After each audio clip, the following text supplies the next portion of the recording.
them. Only the last tank saw them, and he began to shoot. And the commander shouted at him, "Why are you shooting? We are in our territory." He said, "This is Syrians, already here. We didn't believe that they arrived so west."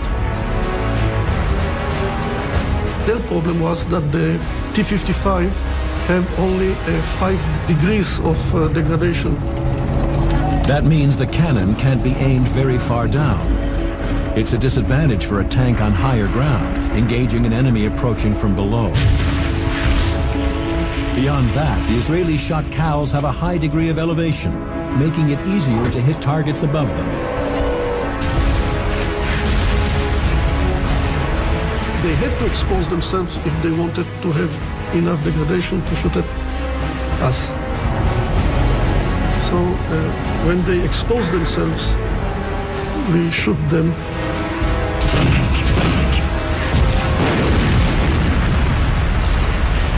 So by that way, we succeed to stop them. The real problem there was simply Syrian junior officers allow small Israeli forces to completely derail the one thing that might have actually secured victory for Syria, the drive to take the Jordan River bridges. Israeli reserves from the 39th Battalion stopped the Syrian 1st Armored Division at Batea Road. But farther south, the Syrian offensive remains unopposed, as 40 tanks of the 132nd Mechanized Brigade advanced towards the small village of El Al.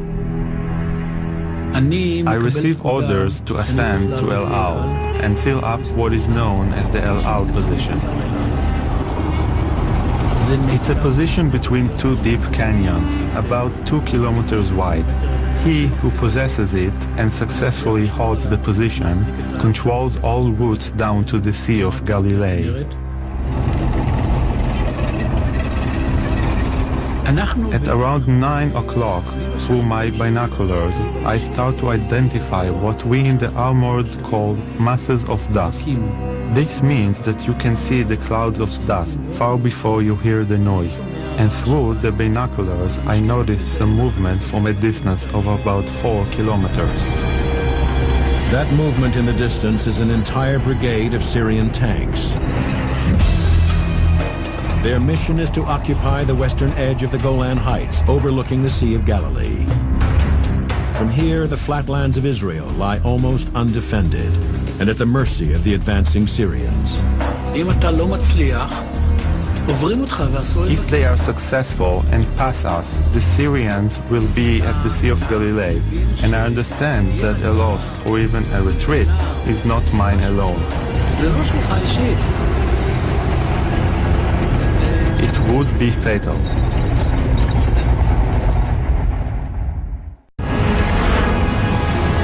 October 7th, 1973. It is 20 hours into the Syrian attack on the Israeli-occupied Golan Heights. And in the rugged and rocky northern sector, 2 Israeli tank units struggle to hold off the Syrians. But in the flatter terrain of the southern Golan, masses of Syrian armor have rolled over the Israelis and are pushing on towards bridges over the Jordan River. At around 9 o'clock, through my binoculars, I start to identify what we in the armored call masses of dust. This movement ahead becomes clearer and clearer, and then we start to identify Syrian tanks.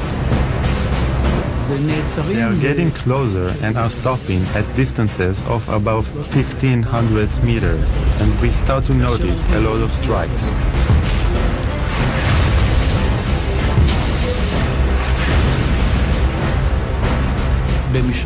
At the plateau of El Al, it's absolutely flat. It's as if they put the tanks on a billiard table and said, "Please, go ahead and play now." You can see huge distances. There is nowhere to hide. And the only thing that can save you is your own capability, your own skill, and to always be on the move. I always make sure that the tanks are always moving and not firing more than what's called a ball to the target, which is just 2 or 3 shells, one after the other. We fire one and then adjust. We fire another and then move to another position. In order to get a target, you'd have to stop and stand. Then you bring the turret to a point where it is in line with the enemy tank.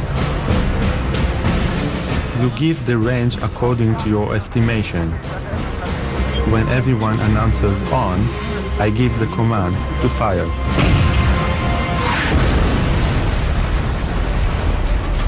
The Israelis, for their part, maneuvered constantly.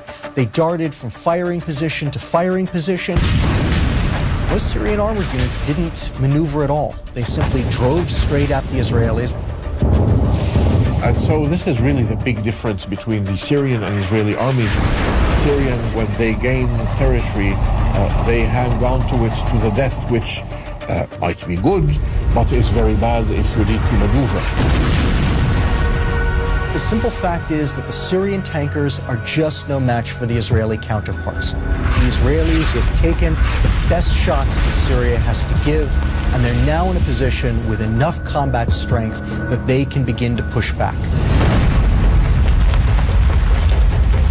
So we started to move unit by unit, and I found myself alone in Ramtania. There was 2 hills, and I was in the cradle, you know, of the hills, overlooking Hoshnia village. I saw a regiment getting fueled or rearmed and so on. And I started to shoot at them.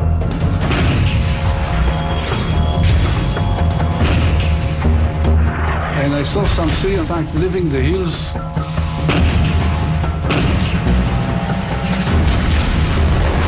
And I started to hit one by one because they were standing one next to the other, very, very close.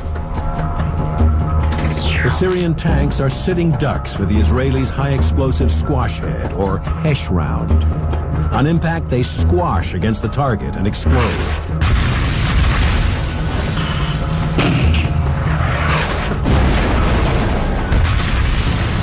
Creating a shock wave that tears apart the inside of the tank. I think I destroyed something like 7 tanks before they started to move and to understand that somebody is shooting at them. They shot back.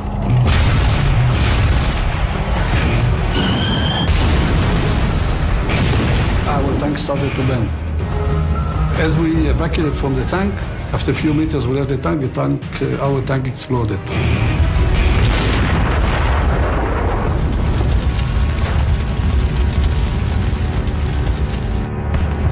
The outnumbered Israelis fall back and regroup, and the Syrians gear up for a final big offensive.